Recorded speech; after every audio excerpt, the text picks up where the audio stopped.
La Biblia dice en 1 de Timoteo capítulo 3, verso 16, que nosotros somos columna y baluarte de la verdad.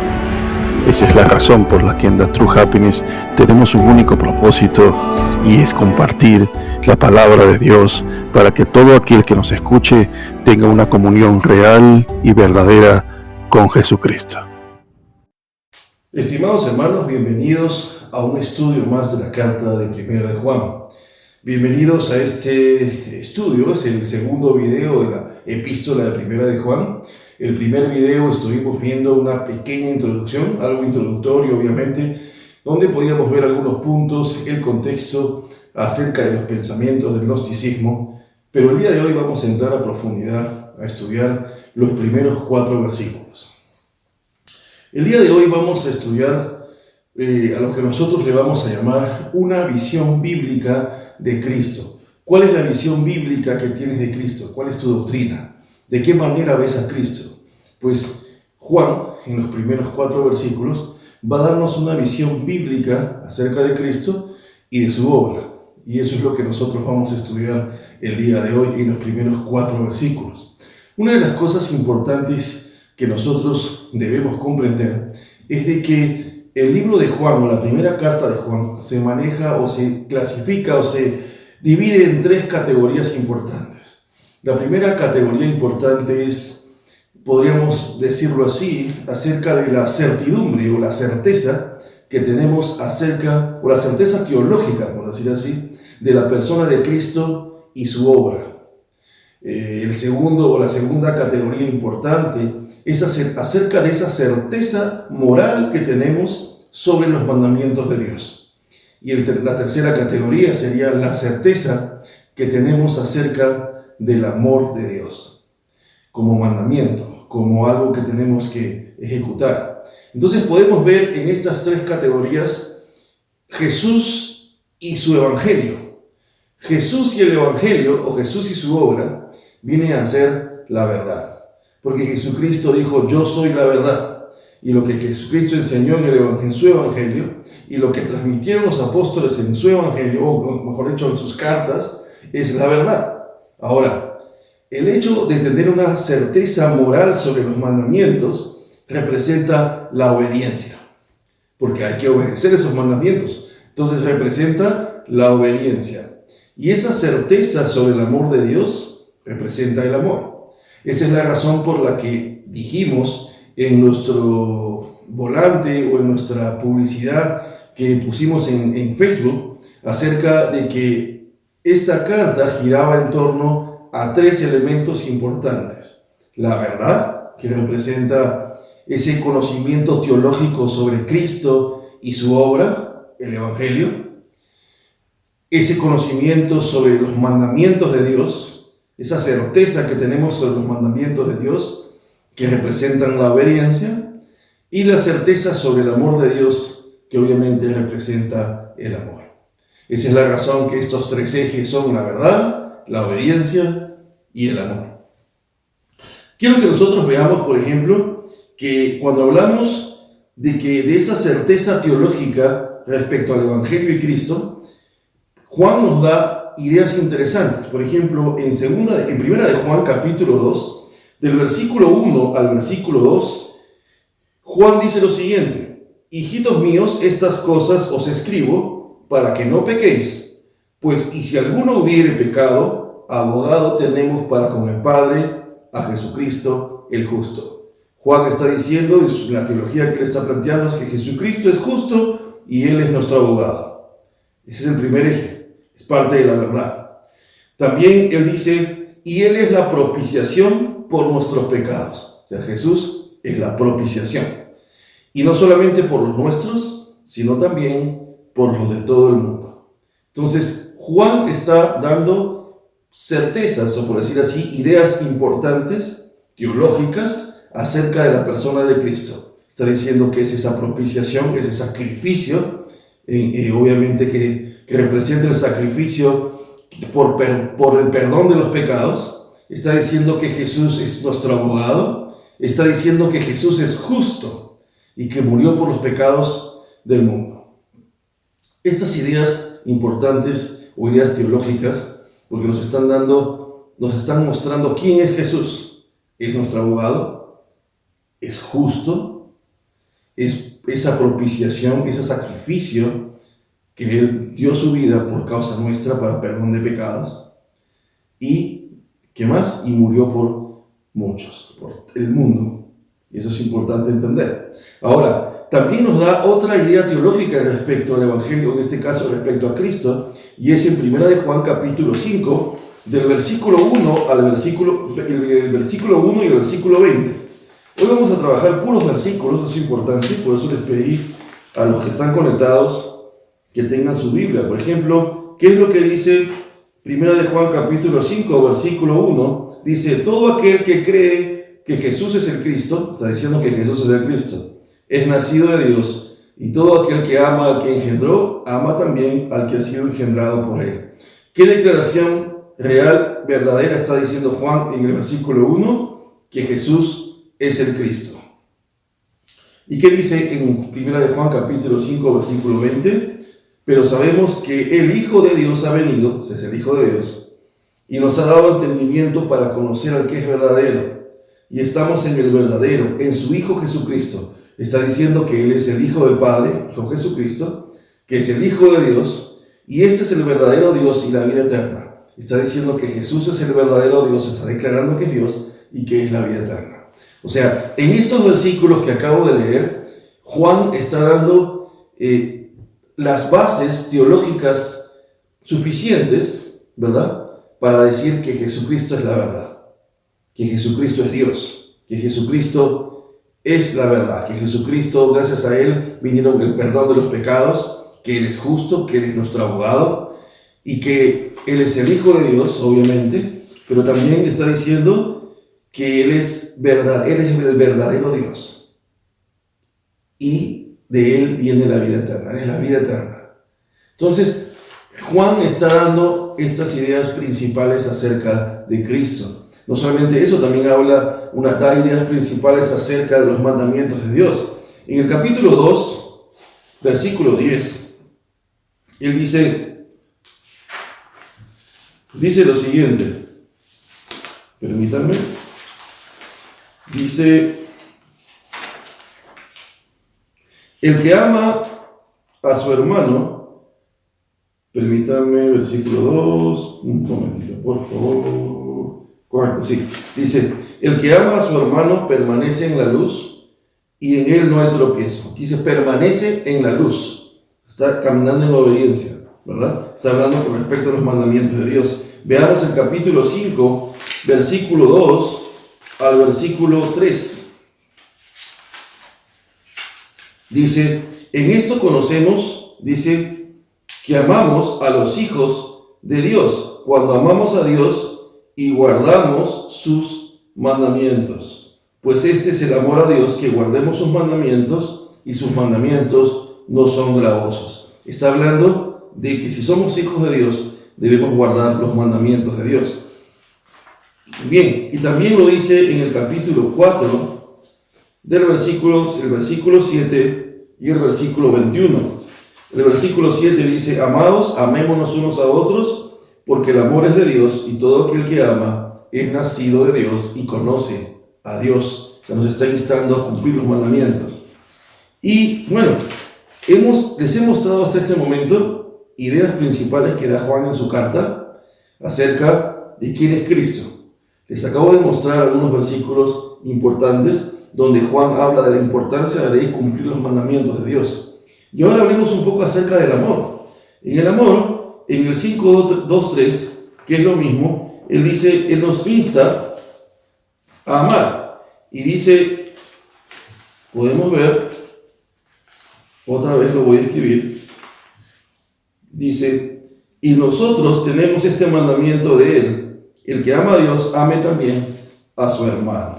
Muy bien, entonces, obviamente hoy vamos a estudiar los primeros 4 versículos del capítulo 1, pero quiero que ustedes vean de que toda la carta está basada en 3 ideas principales.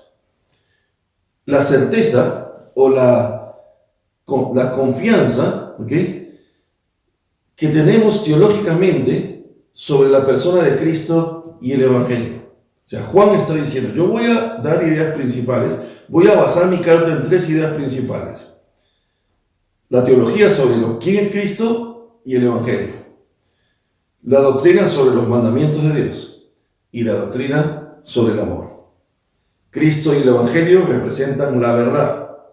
Los mandamientos representan la obediencia y el amor representa el amor. Por eso esta carta estará basada en la verdad, que es Cristo y el Evangelio, la obediencia, que son los mandamientos, y el amor. Entonces, quiero que me entiendan eso importante. Esto es importante. Ahora, que me han entendido esto, quiero pasar a los 4 versículos que vamos a estudiar el día de hoy. Estos 4 versículos son los siguientes, que ya los habíamos leído en la introducción, pero hoy los vamos a ver de manera profunda. Por ejemplo, dice, lo que era desde el principio, lo que hemos oído. Vamos a 1 de Juan capítulo 1. Los espero unos segundos para que se ubiquen ahí.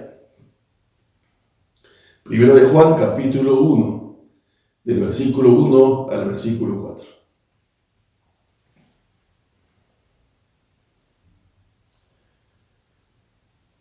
Bien, vamos.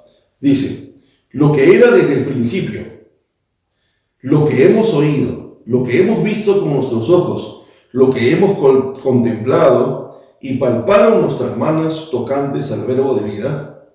Entre paréntesis dice, porque la vida fue manifestada y la hemos visto y testificamos y os anunciamos, dice, la vida eterna, la cual estaba con el Padre y se nos manifestó. Lo que hemos visto y oído, eso os anunciamos, para que también vosotros tengáis comunión con nosotros, y nuestra comunión verdaderamente es con el Padre y con su Hijo Jesucristo. Estas cosas os escribimos para que vuestro gozo sea cumplido. Miren lo que dice el texto. Estos 4 versículos son profundos, y el apóstol Juan solamente en estos primeros 4 versículos va a dar 5 certidumbres, por decir así, sobre la persona de Cristo y su obra. 5 certezas, 5 evidencias, 5 cosas importantes de las cuales tú y yo debemos estar seguros acerca de Cristo y su obra, y que tú y yo nunca debemos olvidar. Lo importante de ser creyentes es que en Colosenses capítulo 1, versículo 10, el apóstol Pablo dice, y oro para que todos ustedes crezcan, dice, en buenas obras y en el conocimiento de nuestro Señor Jesucristo. Es importante que como creyentes podamos crecer en el conocimiento de Cristo y que como creyentes podamos estar seguros de la doctrina en la cual hemos creído. Debemos, dice Hebreos capítulo 6, el autor de Hebreos dice, debiendo ser ya maestros, aún estáis en los básicos, en los rudimentos básicos de la fe. Algunos de nosotros tenemos muchísimos años en la fe y no hemos crecido en el conocimiento doctrinal. Tenemos que crecer. Y esta es la razón por la cual Juan, al ver que este grupo de personas, que parece ser eran personas no judías, porque vemos que en esta carta Juan, a diferencia de Judas, no menciona mucho el Antiguo Testamento o la Torá o la ley, no lo menciona, y además habla de que es importante que no adoren a falsos dioses, que no sean idólatras, ¿no? Obviamente los judíos tenían por hecho que no podían ser idólatras, así que hay una gran probabilidad de que el destinatario sean personas gentiles, no judías. Lo interesante de esto, hermanos, es que vemos que en estos 4 primeros versículos, el apóstol Juan va a dar 5 importantes ideas de las cuales tú y yo debemos estar seguros acerca de Cristo y su obra. Lo que algunos teólogos le llaman 5 certidumbres, 5 certezas, 5 evidencias, 5 cosas de las cuales tú y yo debemos estar completamente seguros. Recordemos que Juan estaba yendo en contra del gnosticismo. Y el gnosticismo, es importante entender el contexto. Recuerden, es como lo que estamos pasando ahora. Ahora en el mundo estamos viviendo el COVID. Y obviamente, imaginemos que después de 40 años, unos jóvenes se encuentran y empiezan a hablar sobre lo que pasó en estas épocas con el COVID. Y ellos empiezan a hablar diferentes cosas. Y a lo mejor uno de ellos dice, no, pero lo que pasa es que el COVID en realidad, no sé, yo creo que lo inventaron en Rusia, ¿no? Sí, y otro por ahí dice, no, yo creo que en realidad, creo que algo así leí de que en realidad la gente no se enfermaba de COVID, que era viruela, y empiezan a hablar, ¿no? Y a lo mejor uno por ahí le dice, no, miren, ¿saben qué? Estamos fuera de contexto. Tenemos que conocer un poco el contexto. ¿Cuál era el contexto de la época? ¿Por qué no vamos a la historia y vemos qué sucedió? ¿Qué pasó? Vamos a los registros históricos para ver qué sucedió. Entonces, es lo mismo. Nosotros no podemos estudiar esta carta fuera de contexto. ¿La tenemos que aplicar al presente? Sí, pero no podemos salirnos del contexto. ¿Cuál es el contexto? El contexto de la carta es que Juan va a contrarrestar las ideas del gnosticismo. ¿Qué decían estas ideas? Que el Evangelio era algo especial, solamente para iluminados, para gente que tenía un conocimiento iluminado, especial, místico, sobrenatural, que estaba en otra élite, ¿no? En otro nivel. Que Jesucristo era solo espíritu y no era carne. No había venido en carne porque la carne representaba el pecado y por lo tanto Cristo no pudo haber venido en carne porque si no, Él estuviese contaminado. Era carne, no puede ser, eso es imposible. Por lo tanto, Jesucristo no vino en carne, sino en espíritu. Y estaría contradiciendo toda la doctrina cristológica, ¿no? Que habla sobre la humanidad y la divinidad de Jesús. Entonces, Juan sabía que estas ideas gnósticas estaban invadiendo la iglesia y que la iglesia estaba siendo movida porque no tenía certezas, ni evidencias, ni certidumbres, ni una doctrina sólida con respecto a Cristo y su evangelio. Así que Judas viene a enseñarles, a recordarles lo que ellos ya habían escuchado y a profundizar un poco más para fortalecer sus ideas teológicas sobre Cristo y el evangelio. Así que quiero hablar acerca de algo importante. Juan va a presentar 5 certezas, las cuales son que el verbo de vida, Jesús, en este caso, es inmutable. Lo primero es inmutable. Después que dice que es inmutable, lo que va a decir es que Él es transmisible. No solamente es transmisible, es histórico. ¿Okay? No solamente es inmutable, histórico, transmisible, sino que es relacional. Y no solamente es relacional, sino que es para gozo. Entonces, Juan va a decir, hay 5 cosas importantes que debe cumplir Cristo y el Evangelio. Es inmutable, es histórico, es transferible o transmisible, es relacional, y es para gozo. Hermano, ¿y cómo sacó estas 5 ideas? Están en el texto y las vamos a analizar juntos. Primero, y ahora vamos a analizar texto por texto y vamos a hacer una lectura de puros versículos, porque yo no quiero hablar en base a mis palabras. Por eso les pedí a muchos de ustedes el día de ayer que trabajaran en este video con sus Biblias, porque en realidad estos videos que nosotros estamos haciendo no son prédicas para solo animarte, sino son estudios bíblicos. Porque la misión de The True Happiness es hacer que tu conocimiento bíblico cada vez sea más profundo, ¿verdad? Para que conozcas más del Señor. Y obviamente hemos creado el espacio de minutos de batalla los días lunes para que también exista un tiempo de oración y también nos motivemos a lo largo de la semana a tener un tiempo de búsqueda e intimidad con el Señor, para que de esa manera no solamente desarrollemos la parte académica o cognitiva de conocer a Cristo y conocer la verdad, sino que también tengamos intimidad con Él y sobre todo nos animemos unos a otros a cumplir esos mandamientos en obediencia, para que de esa manera Colosenses capítulo 1 versículo 10 sea una realidad en nuestras vidas. Que crezcamos en buenas obras y en el conocimiento de nuestro Señor Jesucristo. Esa es la razón por la cual les pido que a estos estudios puedan siempre tener la Escritura, porque la misión nuestra es que ustedes dominen la Escritura, la conozcan, no a la perfección, porque siempre vamos a tener que aprender hasta el último día de nuestras vidas, pero cada día más la conozcan con mayor profundidad. El apóstol Pedro decía, debemos estar preparados para presentar razón de vuestra fe. Y sí que el día de hoy vamos a leer varios versículos y primero vamos a analizar el primer punto que dice que el verbo de vida es inmutable. ¿Y cuál es el texto en el cual nos vamos a avanzar? Lo primero que nos vamos a avanzar es que en 1 de Juan, capítulo 1, o sea, lo que estamos leyendo del verso 1 al verso 4, yo quiero que marquen junto conmigo lo siguiente. Van a encerrar lo que era desde el principio. Eso lo van a encerrar, lo que era desde el principio. Enciérrenlo en un círculo, lo que era desde el principio.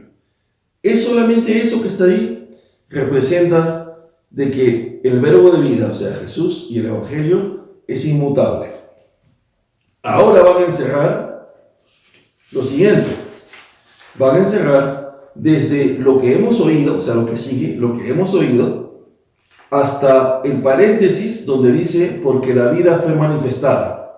Donde dice, porque la vida fue manifestada, ahí van a encerrar todo eso desde lo que hemos oído. O sea, el primer círculo es en el principio, ¿no? Lo que era desde el principio es el primer círculo, el primer punto. Segundo punto que van a encerrar es desde lo que hemos oído hasta porque la vida fue manifestada. Ese es el segundo círculo. El tercer círculo va a ser lo siguiente, va a ser desde y la hemos visto, ¿ok? Y la hemos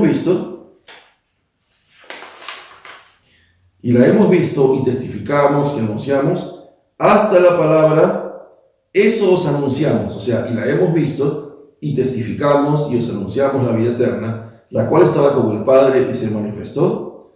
Versículo 3, lo que hemos visto y oído, eso os anunciamos. Todo eso lo van a encerrar en otro círculo.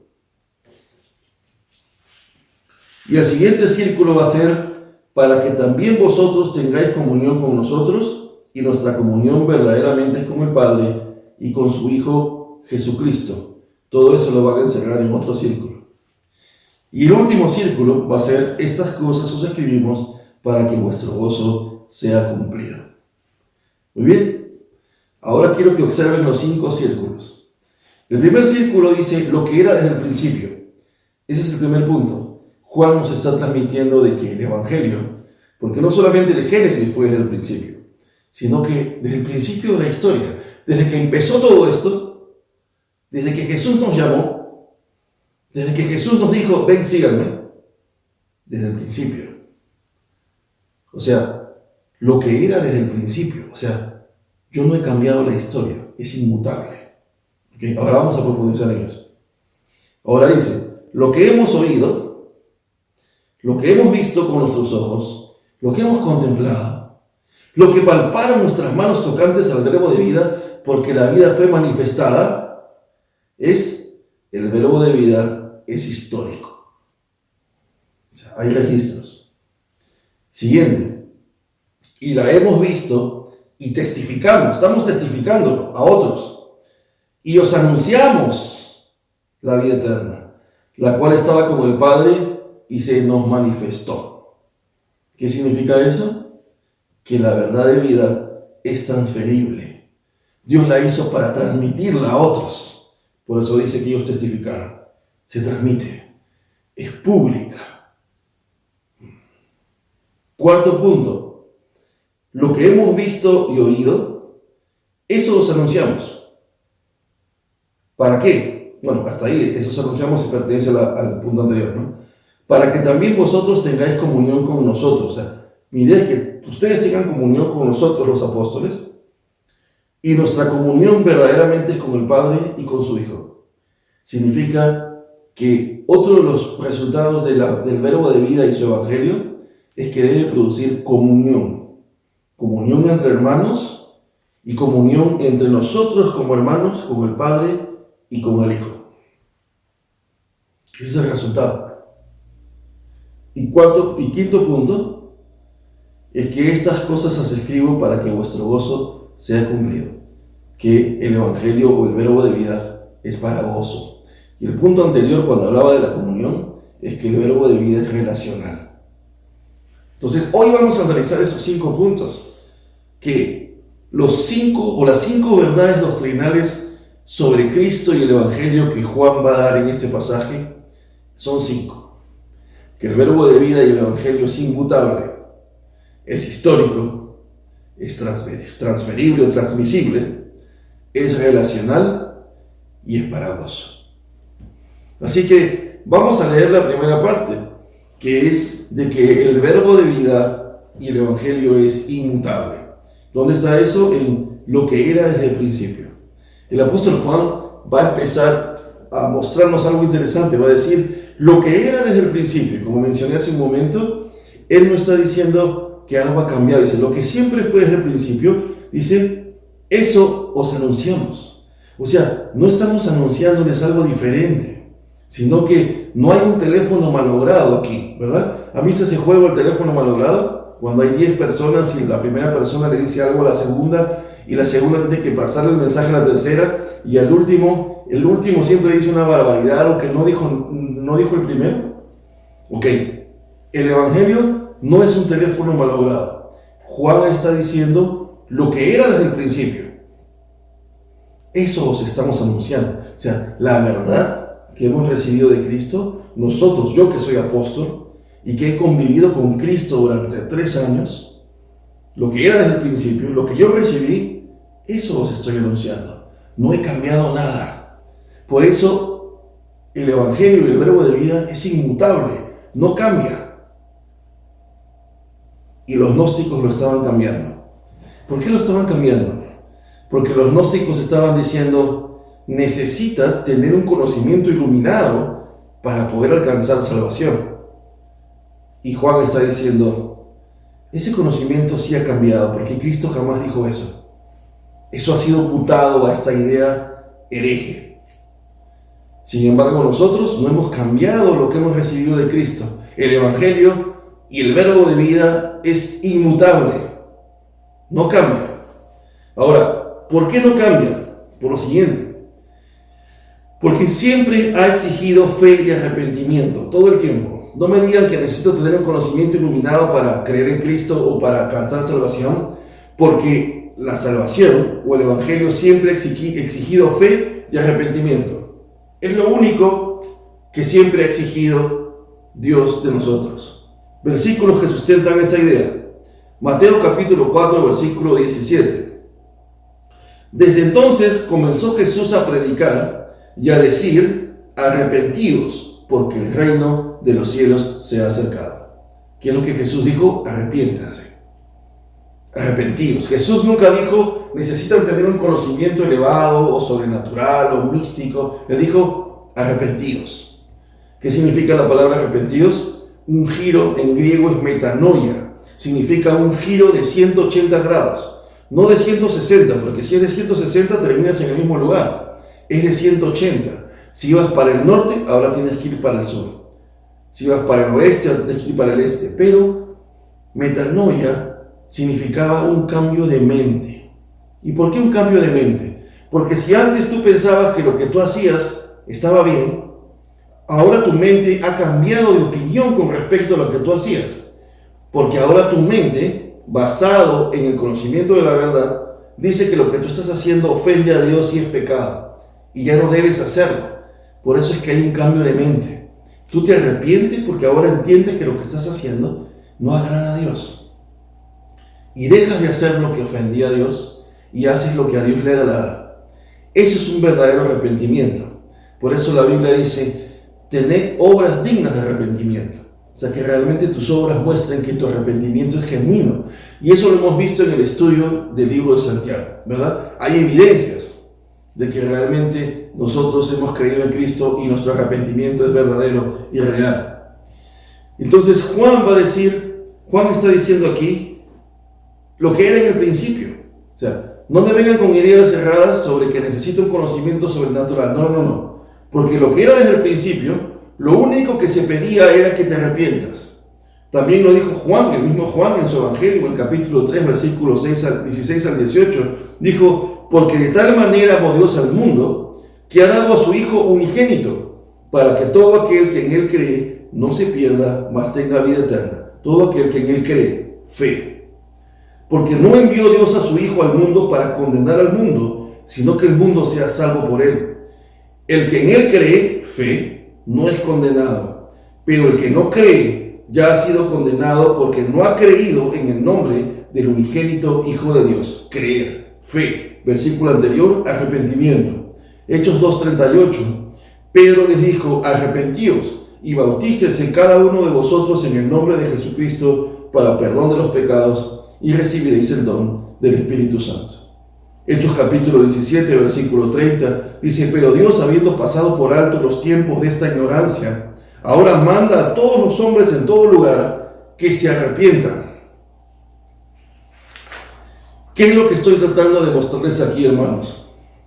De que, ¿por qué el Evangelio y la obra de Cristo, o Cristo y el verbo de vida es inmutable? Por eso dice, lo que era desde el principio, representa la inmutabilidad del Evangelio de Cristo. ¿Por qué? Porque no ha cambiado, el mensaje sigue siendo el mismo. ¿Por qué? Porque solo demanda de ti fe y arrepentimiento. Y acabamos de leer versículos que sustentan esa idea. ¿Por qué más es inmutable? Porque siempre han declarado que el Evangelio está a tu mano, no es algo inalcanzable. Versículos que sustentan eso, y diciendo en Mateo capítulo 3, verso 2, y diciendo, arrepentíos porque el reino de los cielos se ha acercado. No tenías que ir a buscarlo. El reino de los cielos se ha acercado a ti a través de Cristo. Por lo tanto, no es para cierto grupo de gente, como decían los gnósticos. Es para, Él se ha acercado al mundo. Se ha acercado. No lo ha hecho secreto, sino que es abierto, público. ¿Por qué también es inmutable? Porque han anunciado, el Evangelio ha anunciado ese perdón o esa misericordia. Por ejemplo, en Hechos capítulo 10, verso 43 dice, del Evangelio, de Jesús, dan testimonio todos los profetas, que todos los que en Él creyeren recibirán perdón de pecados por su nombre. Todos los que en Él creyeren, o sea, fe, los que tuvieran fe recibirán perdón. No está hablando de conocimiento especial, sobrenatural, celestial, iluminado. Está hablando de fe, arrepentimiento. Está hablando de que ha sido dado a todos, por eso se ha acercado al mundo. Son principios importantes, principios teológicos importantes, doctrinales, sobre Cristo y el Evangelio. ¿Qué más? Efesios capítulo 1, versículo 7, en quien tenemos redención por su sangre, el perdón de pecados, según las riquezas de su gracia. Tenemos, dice, redención por su sangre. ¿Qué es la palabra redención? La palabra redención era cuando alguien redimía a alguien. ¿Qué significa redimir? Que esta persona era un esclavo en esa época y yo venía y lo compraba con monedas. Y entonces ese esclavo ahora era mío. Jesucristo nos compró con su sangre. Y éramos esclavos del pecado. Y ahora somos esclavos de Él, siervos de Él. La diferencia es que Él es un amo bueno, que nos cuida, que nos provee. Y habían ese tipo de amos en Roma. Habían amos que te compraban, pero te daban todo, te cuidaban. Eran buenos. Si te tocaba un amo bueno, eras el esclavo más contento que podía existir. Así que esto es importante. Ahora, ¿qué más? El Evangelio ha animado o instado a la gente a reconciliarse con Dios por medio de Jesucristo. En 2 Corintios capítulo 5, verso 18-21 dice, y todo esto proviene de Dios, quien nos reconcilió consigo mismo por Cristo y nos dio el ministerio de la reconciliación. Entonces, hermanos, les acabo de presentar la primera idea importante. Juan, en estos primeros 4 versículos, dice lo que era desde el principio. ¿Por qué Juan está diciendo esto? ¿Lo escribe sin ningún objetivo? No. Juan está diciendo lo que era desde el principio. El mensaje inicial que yo recibí de Cristo porque yo caminé con él 3 años, esto os estoy anunciando. O sea, yo no he cambiado nada, no he inventado nada, no he tergiversado el mensaje, no se ha producido el teléfono malogrado, sino que yo les quiero plantear lo que se dice de él. ¿Qué se dice de él? ¿Qué es lo que los evangelios dicen de él y las cartas de Pablo? Lo que hemos leído. Que lo único que necesitas para alcanzar salvación, y el evangelio dice, es tener fe y arrepentimiento. Que el evangelio no es inalcanzable, sino que está al alcance de todos. Por eso es que se acercó. Arrepentíos porque el reino de los cielos se ha acercado. Que a través de Cristo recibes el perdón de pecados por tener fe. Y Él te perdona. Si tienes fe, si crees en Él. ¿Y qué más? De que lo único que hace Jesucristo es reconciliarte con Dios. Y hemos visto ahora, el último versículo, es que quien Jesucristo nos reconcilió, o sea, el Padre nos reconcilió con Él por medio de Cristo. Ese es el verdadero mensaje del Evangelio. Esas es las ideas teológicas sobre Cristo y el Evangelio, que el apóstol Juan, solo desde esa palabra, lo que era desde el principio, está diciendo: yo no he venido a cambiar el mensaje. Ya ustedes escucharon el mensaje y saben que solo a través de creer en Cristo y arrepentirse pueden alcanzar salvación y vida eterna, porque Él es la vida, porque Él ha venido para perdón de pecados. Y ese evangelio no es un evangelio secreto para algunos, es un evangelio que se ha acercado al mundo, y lo único que tienes que hacer es arrepentirte. Solo con esa palabra Juan está destruyendo las ideas del gnosticismo. Solo hemos leído una palabra. Entonces, ¿qué representa esta palabra? Una de las primeras certezas que Juan está enseñando en este pasaje. El verbo de vida, Jesucristo, y el evangelio son inmutables. Es inmutable, no cambia. Muy bien, vamos ahora al siguiente principio, y es que el verbo de vida es histórico. ¿Por qué es histórico? ¿Qué es lo que decían los gnósticos? Los gnósticos decían: Jesucristo no vino en carne, porque si hubiera venido en carne sería fatal, hubiese pecado, hubiese cometido pecado, entonces no puede ser Dios, tiene que haber venido un espíritu. Pero Juan va a decirles: no, como dicen algunos. ¿No? ¿Por qué? Porque hay registros históricos de que Jesucristo, o sea, otra doctrina fundamental sobre Cristo, cristológica, por decir así, y es que hay registros históricos. Vamos a leer. ¿Por qué? Porque Juan va a decir algo interesante. Dice: lo que hemos oído, menciona un primer sentido, el oído. Hemos escuchado. Yo lo he oído por 3 años. He caminado con Él. Tiene que haber sido algo físico. No solamente lo he oído yo, lo han oído otras personas que yo he visto en el pueblo, en Galilea, en Jerusalén. Y el sonido, yo lo he oído. El sonido se produce por una diferencia de presión entre 2 puntos en el aire. Hay un punto en el aire y otro punto en el aire. Y el sonido viaja a través del aire. Si no me equivoco, es 340 metros por segundo la velocidad del sonido. Y espero no equivocarme, pero sí, creo que es 340 metros por segundo. Y esa velocidad del sonido es física. Es producida por una diferencia de presión entre 2 puntos en el aire. Por lo tanto, lo que Juan está diciendo, yo lo he oído, y el sonido es producido por una diferencia de presión en el aire, y el aire es físico, son moléculas. Hay nitrógeno, oxígeno en el aire.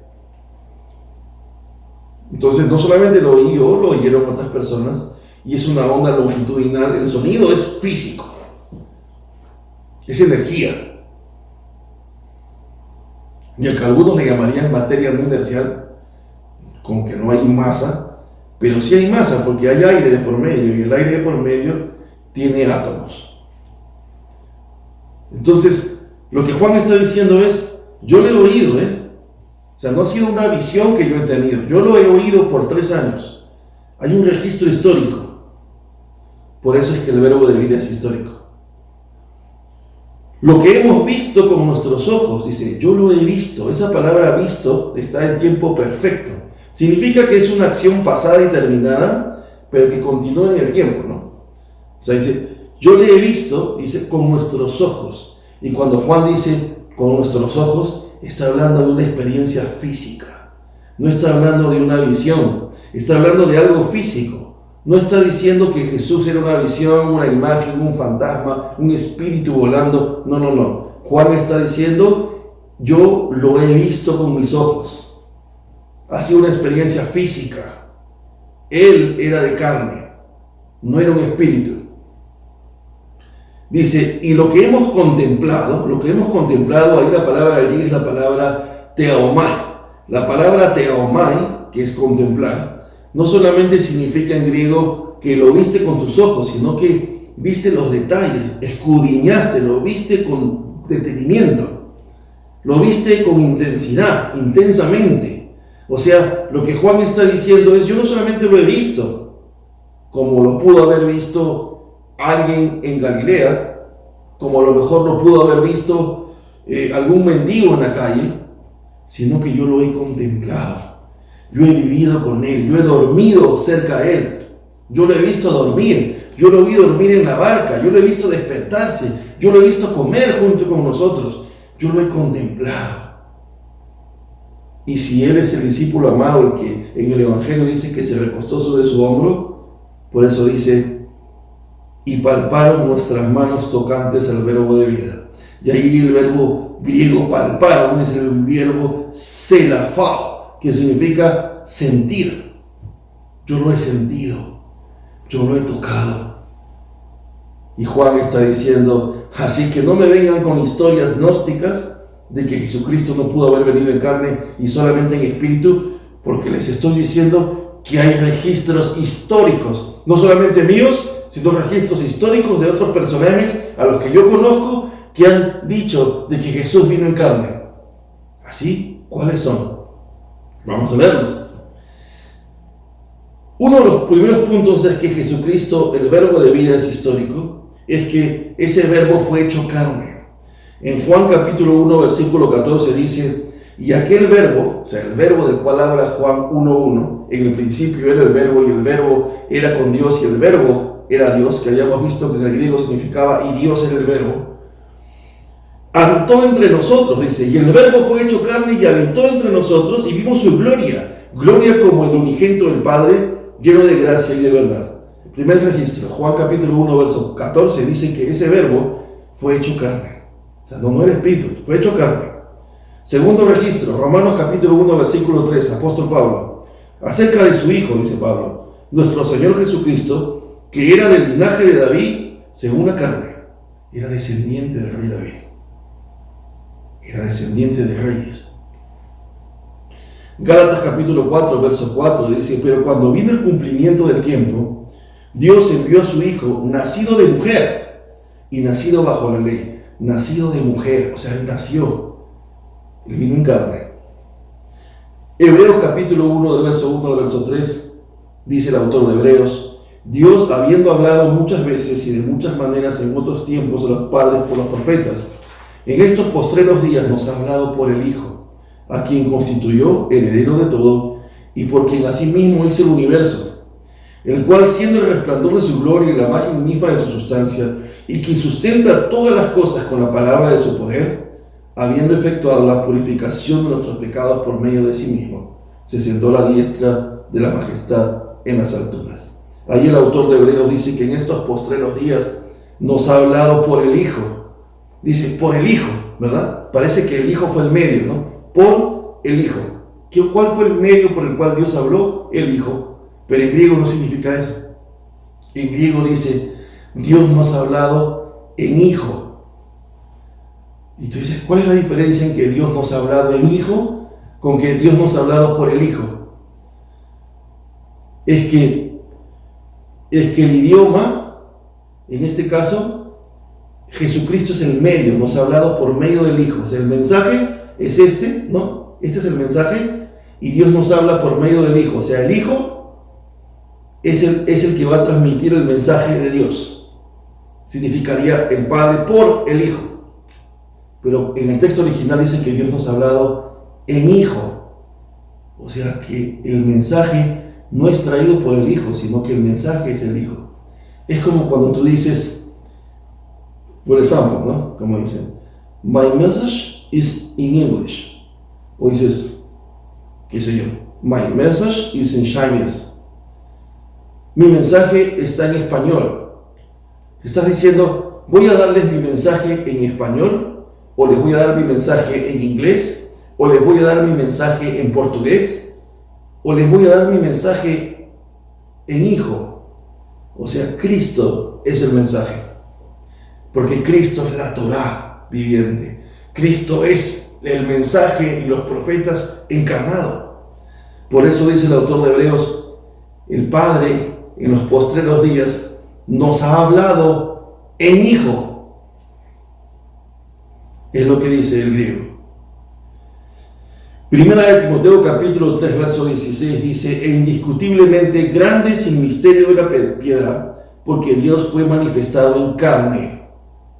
Otra vez está hablando de que Cristo fue carne. Apocalipsis 19:3 dice, estaba vestido de una ropa teñida en sangre y su nombre es el Verbo de Dios. Jesucristo, cuando murió en la cruz, fue crucificado, sangró, fue golpeado, latigado, fue atravesado con una lanza. Según un reporte médico y un estudio médico sobre la crucifixión de Jesús, Jesús sufrió un paro cardíaco y murió. Entonces, Jesús era carne. ¿Y qué es lo que está diciendo? ¿Qué es lo que está diciendo Juan aquí? Hey, gnósticos, no vino en espíritu, vino en carne también. ¿Qué más? Jesucristo era Dios hombre. ¿Qué cosa dice Juan? Dios 10:30 dice, yo y el Padre uno somos. Jesús está diciendo, yo también era Dios. El Padre, yo y el Padre uno somos. ¿Qué dice Filipenses 2:6? El cual, siendo en forma de Dios, no estimó el ser igual a Dios como cosa que aferrarse. Él era Dios. Él es Dios. Colosenses 2:9 dice, porque en él habita corporalmente toda la plenitud de la deidad. Y Juan dice, y también no solamente era Dios y había venido en carne, como lo acabo de darles versículos, sino que también era completamente humano. Lucas 1:31 dice, y ahora concebirás en tu vientre y darás a luz un hijo y llamarás su nombre Jesús. Él nació de una mujer, era humano. Filipenses 2:7-8, sino que se despojó a sí mismo, tomando forma de siervo, hecho semejante a los hombres, dice. Y estando en la condición de hombre, se humilló a sí mismo, estando en la condición de hombre, haciéndose obediente hasta la muerte y muerte de cruz. Hebreos 2:14 dice, así que por cuanto los hijos participaron de carne y sangre, él también participó de lo mismo, de carne y de sangre, para destruir por medio de la muerte al que tenía el imperio de la muerte, esto es, al diablo. Hebreos 4:15, porque no tenemos un sumo sacerdote que no pueda compadecerse de nuestras debilidades, Jesús, sino que Jesús, él fue tentado en todo, según nuestra semejanza, pero sin pecado. ¿Qué es lo que está diciendo en este momento Juan? O esto está diciendo que el verbo de vida es histórico. Hay registro histórico que demuestra que Jesús es Dios, que Jesús es carne, que Jesús fue humano. Y les acabo de leer un montón de versículos que han sido escritos por Pablo, por el autor de Hebreos, por Juan mismo, por Mateo, que corroboran las ideas de Juan y que muestran de que hay un registro histórico en Israel de que Jesús fue carne, que hay datos históricos. Entonces, ¿qué hemos aprendido en lo primero? Lo que era desde el principio, que la verdad de Dios, el verbo de vida Jesús y su evangelio es inmutable. Segundo, que la verdad de Dios y el Evangelio es histórico, porque hay datos históricos que les acabo de leer. Y ahora vamos a pasar al tercer punto. El mensaje de Dios es transmitible o transmisible. Veamos entonces el tercer punto. El tercer punto acerca de que el verbo de vida es transmisible. Empieza desde el siguiente, desde la palabra, y la hemos visto, su tercer círculo que cerraron. Dice, el texto dice en el versículo, permítanme,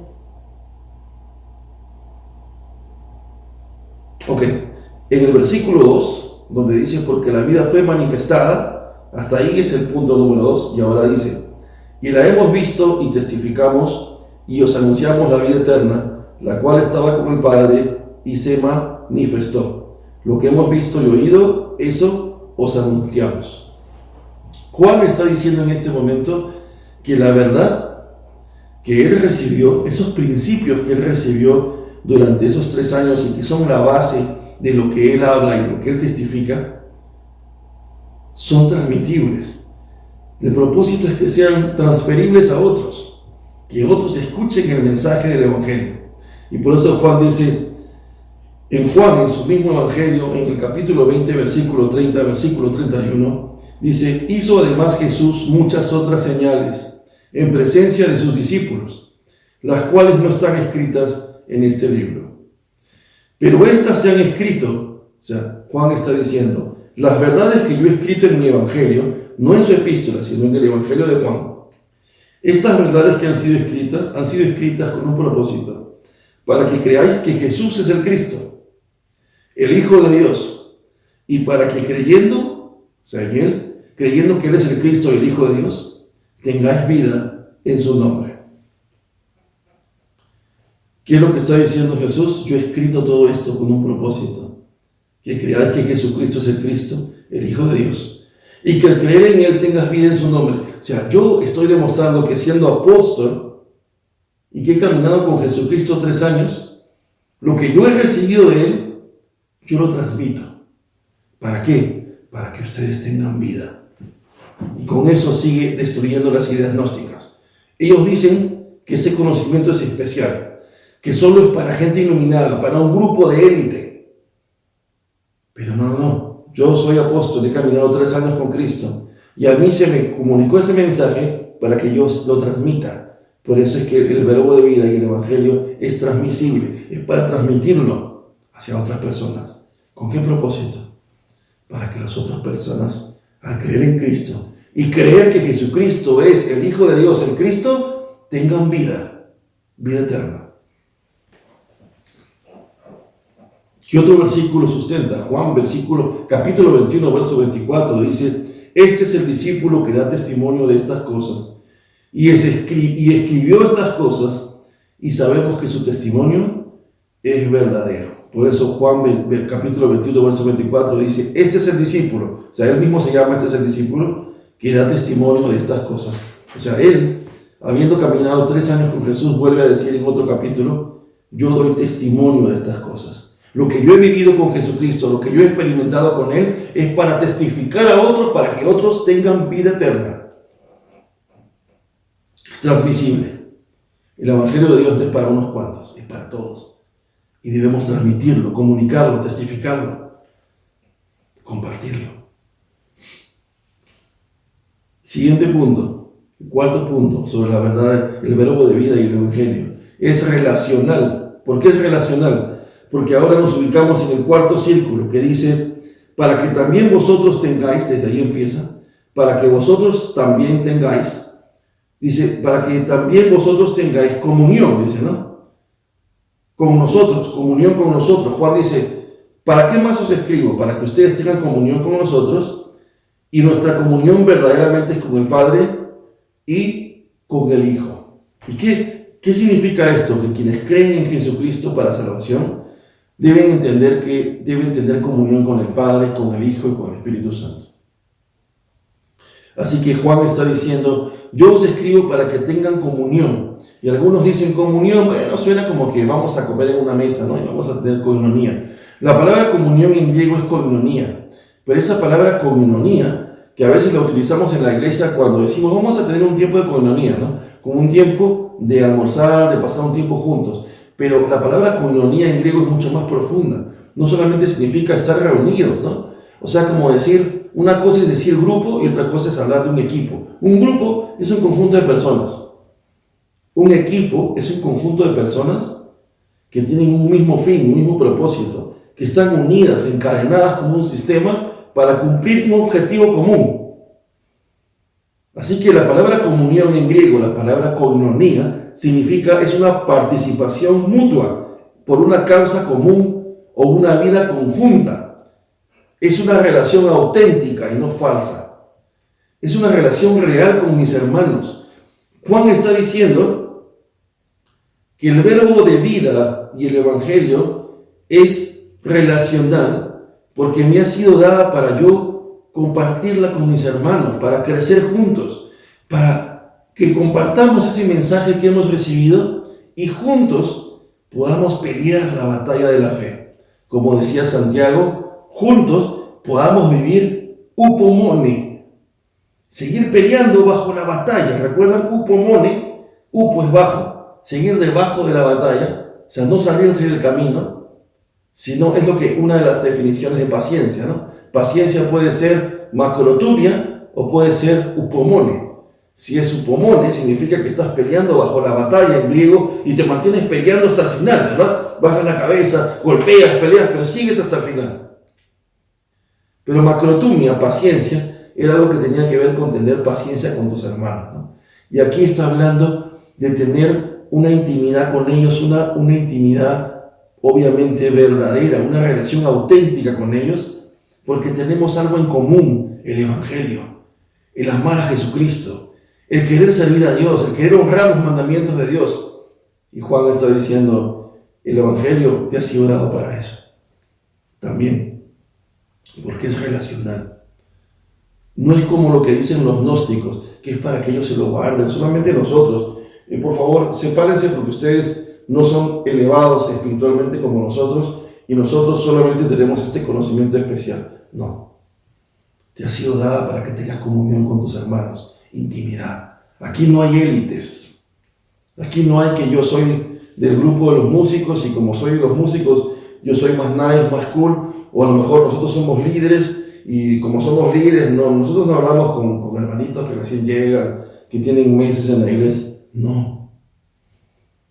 Porque ahora, mandando la práctica, ¿no? Nosotros no somos gnósticos, pero podemos caer en ideas como estas, como los gnósticos, ¿no? El evangelio te ha sido dado para que tengas comunión unos con otros, para que convivas con tus hermanos. Aquí no hay gente especial, el único especial es Cristo. Para que cuando veas hermanos en la iglesia que tienen menos años que tú, los animes, te acerques, subes la camiseta. Si tienes que llevarle al hermano a comer, llévalo. Si tienes que invertir tu dinero para invitarle una comida a un hermano, para pasar tiempo con él. Si un hermano está en necesidad, pues comparte lo que Dios te ha dado. Con el mismo amor con que fuiste amado, amarás a otros. El evangelio te ha sido dado para tener comunión, para tener una relación auténtica con tus hermanos. Pero lo más importante es que dice, para que esta comunión verdaderamente sea con el Padre y con el Hijo. Te ha sido dado para que tengas comunión con los hermanos, sí, pero también te ha sido dado para que tengas comunión con el Padre y con el Hijo a través de la oración, a través de su palabra. Y esto es importante. ¿Dónde encontramos versículos que sustenten esta idea, hermanos? Hechos capítulo 1, verso 14 dice, todos estos perseveraban unánimes en oración y ruego con las mujeres y con María, la madre de Jesús, y con sus hermanos. Los primeros cristianos en el libro de Hechos perseveraban juntos en oración. Eran un equipo. Primera de Corintios capítulo 12, versículo 26 al 27, de manera que si un miembro padece, todos los miembros se duelen con él. Y si un miembro recibe honra, todos los miembros con él se gozan. Vosotros pues sois el cuerpo de Cristo y miembros cada uno en particular. A veces cuando a alguien le va bien, los otros hermanos tienen envidia. Ay, cómo le va bien, todo le sale bien. Pero acá Pablo está diciendo, cuando un miembro recibe honra, todos los miembros con él se gozan. Amén. Qué bueno que Dios te bendiga. Orar por esa persona, ayudarlo, compartirle tus conocimientos sin cobrarle, compartir tu dinero, compartir tus cosas para que el otro hermano crezca, compartir tu tiempo. Estoy ocupado, no tengo tiempo para este hermano que no entiende nada. Tengo que estar explicándole 50,000 veces las cosas. Dios te ha dado el Evangelio para que así te cueste des tu tiempo, tu vida, compartas con los hermanos y nos ayudes a crecer. El Evangelio no te ha sido dado para que te lo guardes para ti y tú solo crezcas y te engordes, sino para que le enseñes a otros y otros crezcan. Porque no se trata de que otros te sigan a ti, aunque la Biblia nos enseña que hay líderes en las iglesias, es cierto. Pero yo no tengo mi célula o mi ágape para que me sigan a mí. Yo no soy Cristo. Tú debes tener tu ágape y tu célula para que ellos sigan a Cristo junto contigo. Para que tú tengas comunión con ellos y tú como hermano mayor los ayudes a crecer y a levantarse y a estar a tu par. Y como dice Corintios, ¿no? Unirte a yugo no desigual, los estás levantando para que estén contigo y juntos caminen con el yugo, como los dos toros, no desequilibrados, y juntos vayan a pelear la batalla como los espartanos, ¿no? Como esa película 300, donde los espartanos iban a pelear, con sus escudos y sus espadas. Así que tu misión es compartir lo que Dios te ha dado y levantar soldados de Cristo. No tienes que coger 10, no tienes que coger 12. Puedes coger 1, puedes coger 2 y trabajar con esos 2, con esos 3. Y estarás haciendo bastante por el reino. Pero te ha sido dado el Evangelio para transmitirlo, para tener comunión, para que es relacional. Tienes que relacionarte, tener comunión con tus hermanos, con el Padre y con el Hijo. Primera de Timoteo capítulo 6, verso 18 dice que hagan bien, que sean ricos en buenas obras, dadivosos, generosos. Primera de Corintios capítulo 1, verso 9, fiel es Dios, por el cual fuisteis llamados a la comunión con su Hijo Jesucristo. Hemos sido llamados para comunión con Jesús. Segunda de Corintios capítulo 13, verso 14, Pablo dice, la gracia del Señor Jesucristo, el amor de Dios y la comunión del Espíritu Santo sean con todos vosotros. Hermanos, estoy leyendo con ustedes otros versículos porque quiero mostrarles que las ideas que estamos estudiando en Juan son los mismos principios de todo el Evangelio. Juan no estaba predicando algo diferente a lo que Pablo predicaba, a lo que Pedro predicaba, a lo que Mateo predicaba. El Evangelio es inmutable, es el mismo mensaje. Y terminamos con el último punto, hermanos, del pasaje, el versículo 4, cuando Juan dice, estas cosas os escribimos para que vuestro gozo sea cumplido. ¿Por qué el Evangelio nos ha sido dado, hermanos? Con un propósito también. Hay una verdad teológica importante sobre Cristo y el Evangelio, y es que nos ha sido dado para gozo. El mensaje de Juan, él está diciendo, debe ocasionar gozo, produciendo una satisfacción, una realización total en quien lee esta carta. Por eso dice, estas cosas os escribimos para que vuestro gozo sea cumplido. Hay gozo cuando escuchas y entiendes lo que Jesucristo ha hecho en tu vida. Cuando entiendes que no es el dinero ni las cosas materiales que van a satisfacer tu corazón, sino que entiendas que Jesucristo te ha dado la vida eterna y que solamente Él es tu gozo y tu paz, que puede estar cayéndose el cielo y el mundo entero, pero tú sigues contento. Porque Jesús está contigo, porque Él es tu rey, porque Él es tu proveedor, porque Él es tu sustento, porque Él es tu roca, porque Él es tu refugio, porque Él es tu torre fuerte, tu rey, tu Señor, tu Salvador. Es tu gozo, sientes gozo. Y por eso Juan capítulo 10, verso 28 al 29 dice, y yo les doy vida eterna, dice Jesús, y no perecerán jamás. Eso debe causarte gozo, porque no vas a perecer nunca. Ni nadie les arrebatará de mi mano. Yo soy creyente, yo creí en Cristo, yo creo que Jesucristo es el Señor que resucitó de los muertos. Satanás no me puede arrebatar de la mano de Jesucristo, yo le pertenezco a Él y le voy a pertenecer a Él para siempre, porque Él me compró con su sangre. Él es mi dueño, Él es mi amo, Él es mi rey, Él es mi Señor. Y por eso dice, y nadie las arrebatará de mi mano, dice el Señor. Mi Padre que me las dio es mayor que todos y nadie las puede arrebatar de la mano de mi Padre. Dice, y yo les doy vida eterna. Eso causa gozo. Romanos capítulo 8, versos 35 al 39, Pablo dice, ¿quién nos separará del amor de Cristo? Nadie. Eso debe causarte gozo. Filipenses capítulo 1, versículo 6 dice, estando persuadido de esto, dice Pablo, estoy convencido que el que comenzó en vosotros la buena obra, la perfeccionará hasta el día de Jesucristo. Él va a perfeccionar lo que empezó en nosotros. Eso debe causar gozo. Y lo va a terminar. Él va a empezar la obra que empezó en ti. ¿Por qué te desanimas? ¿Por qué piensas que Dios te ha abandonado? Si uno de los principios es que el Evangelio debe causar gozo en ti. ¿Por qué? Porque hay promesas que se van a cumplir. Porque Jesús ha prometido cumplir, terminar la obra que empezó en ti. Así que no te desanimes. Jesús va a perfeccionar la obra que empezó en tu vida. Segunda de Pedro capítulo 1, versículo 10 al 11 dice, por lo cual, hermanos, tanto más procurad hacer firme vuestra vocación y elección, porque haciendo estas cosas no caeréis jamás, porque de esta manera os será otorgada amplia y generosa entrada en el reino eterno de nuestro Señor y Salvador Jesucristo. ¡Wow! Vamos a entrar, dice, de manera amplia y generosa, una entrada generosa al reino. ¿Se imaginan? Entrando al reino del Padre. ¡Wow! Llegamos. Eso debe causarte gozo. Vivirás por la eternidad. Y Jesús dijo en Juan capítulo 15, verso 11, lo mismo que dice Juan. Estas cosas os he hablado. Juan dice en el versículo 4, estas cosas os escribimos para que vuestro gozo sea cumplido. Y Jesús dijo lo mismo.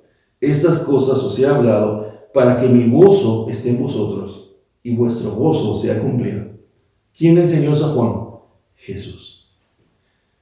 Lo que desde el principio, lo que era desde el principio, eso os transmito. ¿Qué le enseñó Jesús a Juan? Que él quería que el gozo de él se cumpla en Juan y vuestro gozo sea cumplido. Y el mismo deseo tiene Juan para los que lean su carta. Romanos capítulo 14, verso 17, porque el reino de Dios no es comida ni bebida, sino justicia, paz y gozo en el Espíritu Santo. Hermanos, es un placer siempre para mí compartir con ustedes el Evangelio. Primera de Juan, capítulo 1, del versículo 1 al versículo 4. Juan empieza dándonos 5 certidumbres sobre la doctrina o sobre la persona de Cristo, el verbo de vida y el Evangelio. Es inmutable, es histórico, es transmisible, es relacional y es para gozo. Hermanos, es un placer estar con ustedes. Que Dios los bendiga. El día de hoy hemos visto una visión bíblica de Jesucristo y el Evangelio. Ha sido un placer para mí poder compartir estos primeros 4 versículos de la carta de Juan. Y les envío un fuerte abrazo desde aquí. Que tengan un hermoso fin de semana.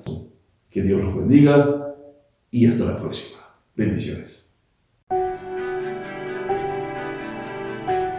La Biblia dice en 1 de Timoteo capítulo 3, verso 16, que nosotros somos columna y baluarte de la verdad. Esa es la razón por la que en The True Happiness tenemos un único propósito y es compartir la palabra de Dios para que todo aquel que nos escuche tenga una comunión real y verdadera con Jesucristo.